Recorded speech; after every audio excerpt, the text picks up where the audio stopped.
was a shorter ad than I anticipated. All right, that's cool. We got NFL to talk about.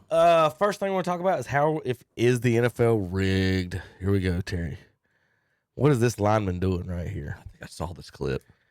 We're gonna watch this block here on this end. See what you guys think.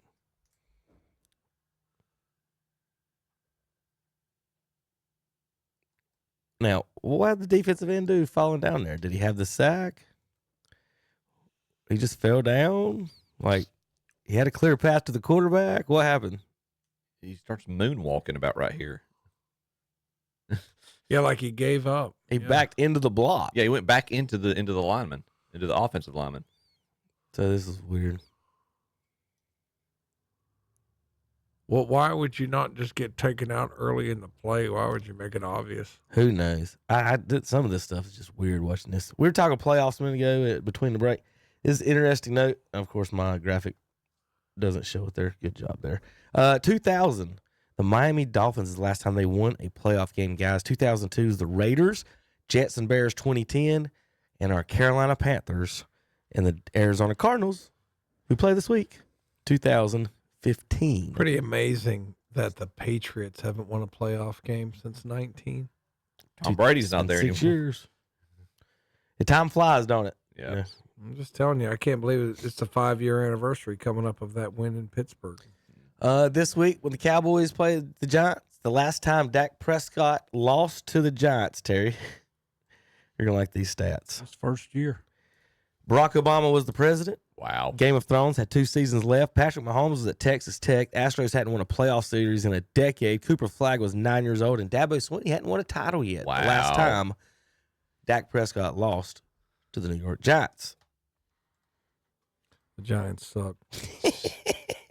Dak Prescott, though, is 33-9 versus the NFC East. It's good.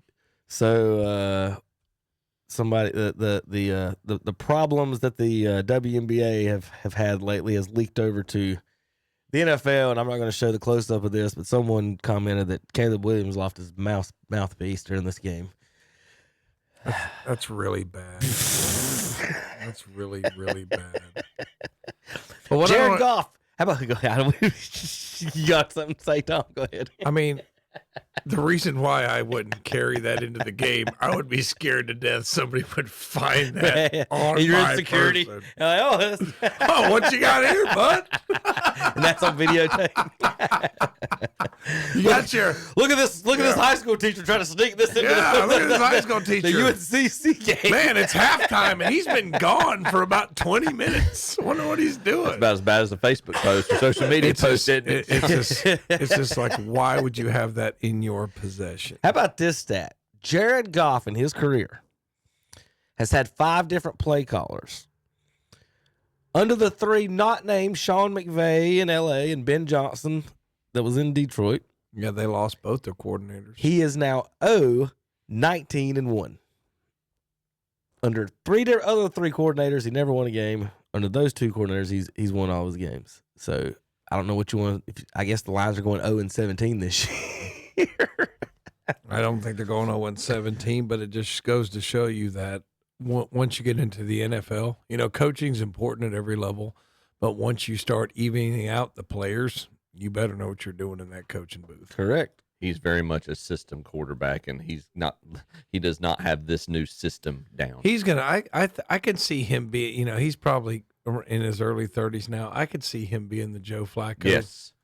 Like he's the big guy, big arm, can throw, but he's got to have somewhere like I think it clicks with him and Stefanski, Joe Flacco, and I think that Goff's the same way. If you got a guy you can click with, it's going to work. If this falls apart, or if he doesn't start succeeding with this new offensive coordinator in Detroit, and it coincides with Caleb Williams for some reason, not gelling with Ben Johnson, Goff will be in Chicago in 3 or 4 years. Yeah, something like maybe that. less than that. Do you think the Packers are enjoying their new toy here, Chip? That's Terry. Terry? Think the Packers are enjoying their new weapon? I've told everybody they're going to end up being the best team in the NFL. That was my question. Are they the best team in the NFC now? They're going to be playing the Eagles in the NFC Championship. No, Eagles, I don't think the Eagles are going to get there. They're, unless they fix their problems on defense. They're talking about trading for Denzel Ward because, they lost their lockdown corner, didn't they? They lost it. I mean, if you looked at them defensively, now in the second half they played better, but in the first half they didn't look very good defensively. So, But I mean, and like Kevin says, you got to have defense. So if you want to know how bad the announcement is in your research department sometime, how about during the Panthers-Jacksonville game, they showed a shot of the Jacksonville landing. It has not existed since 2019, Tom. This is stock footage they used. Wow. Well, that looks That because little shopping area does not exist anymore. What happened to it? They closed it down. It didn't do it. I went out there myself one time, stopped thinking it was still there on the way to. I remember going to Daytona. remember going across that bridge because I've been to took Amy Daytona. by I've there. been to Key West. I remember driving through Jackson. I've been to St. Augustine. So Had the Panthers using stock footage from 6 years ago for a place that doesn't even exist. Can we use stock footage from Panthers from a few years ago? Well, they might need to. Let's see. Passing yards since in the 2020s. Okay, you got me? 2020s. Tom Brady has more than the Bears. 16,000 to the Bears, 15,000, 123 touchdowns, 102 touchdowns. He retired 3 years ago, and he was 45 years old.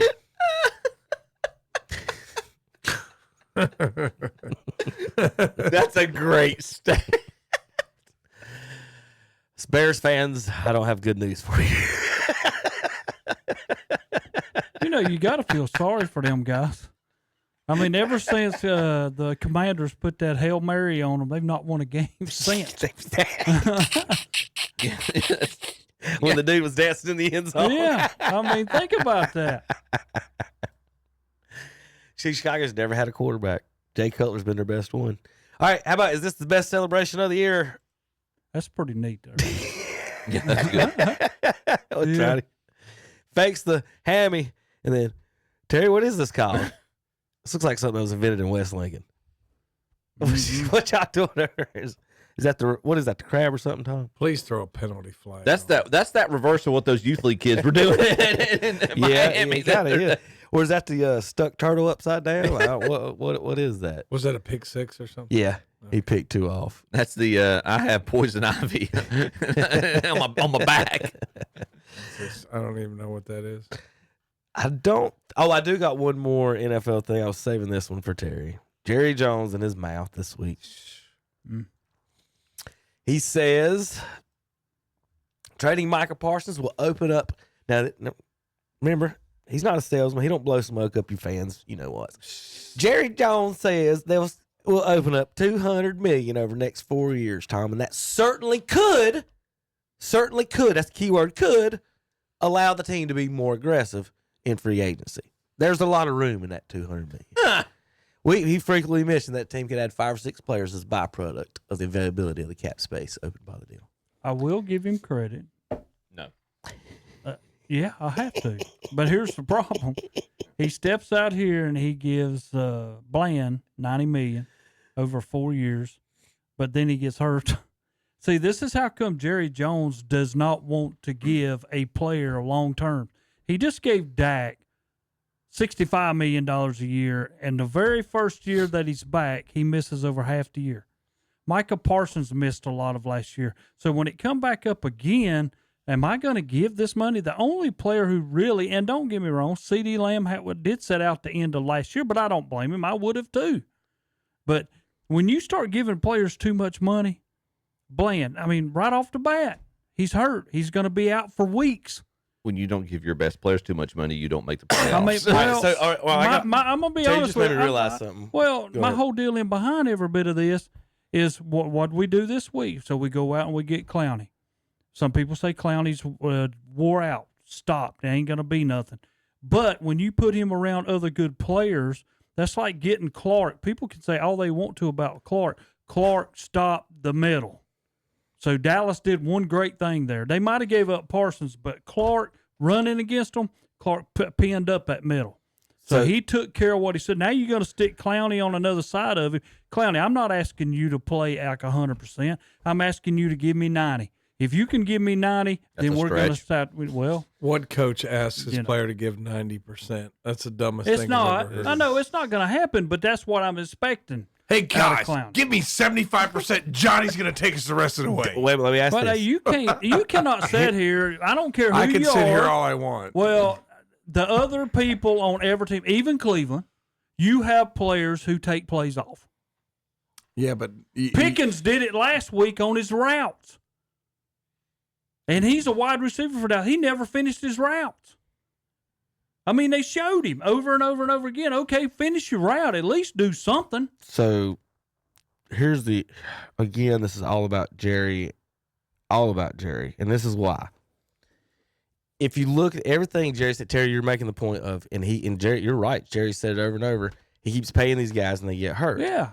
But what he's coming from an era where if they got hurt, it cost him $5 million. Now the player's getting paid $30 and $40 million, and if someone gets hurt, it costs him $30 million.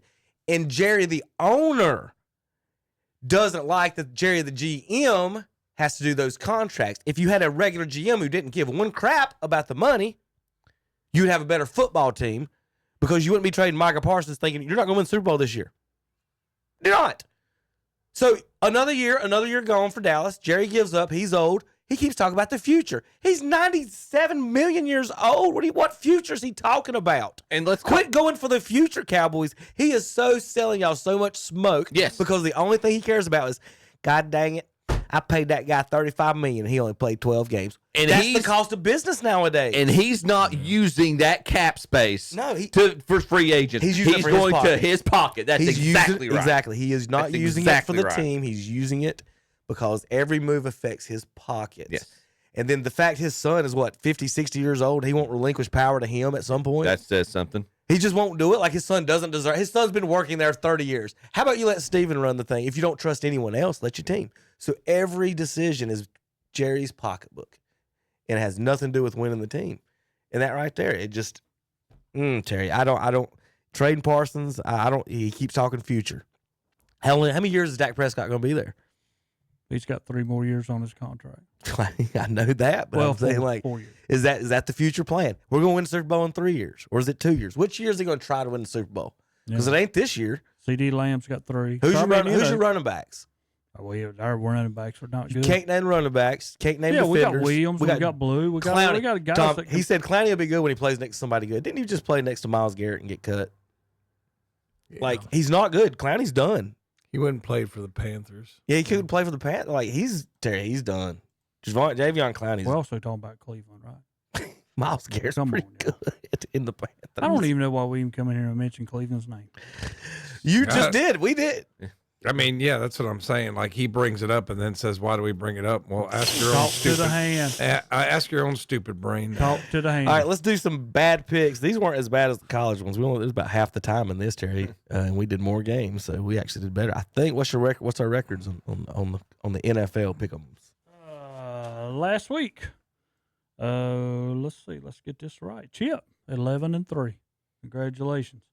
Me and Kevin were 10-4, and well, there's Tom, The gambler. 8-6. Got to take some chances. He was 12-15 last week. He's going to do better this week. That's what I'm saying. He's going to do better. He's getting warmed up. Tom, what's bad is we're not even picking like the odds. We're just picking a We're winner. winners. That's right. We're like the woman in the office picking our That's how bracket. bad we are at picking. But We he's can't even over pick, though. 500. He's over 500. But that does prove, as far as the gamblers go, like we can sit here and just not even pick the odds and barely be over 500. Mhm. And just having It's to tough. and then gambling on the Oh, stuff. yeah. It is. I It need is. to stop gambling. You do. Rule number 1 is admitting you have a problem. Yep. All right, here's last week's bad picks from the NFL.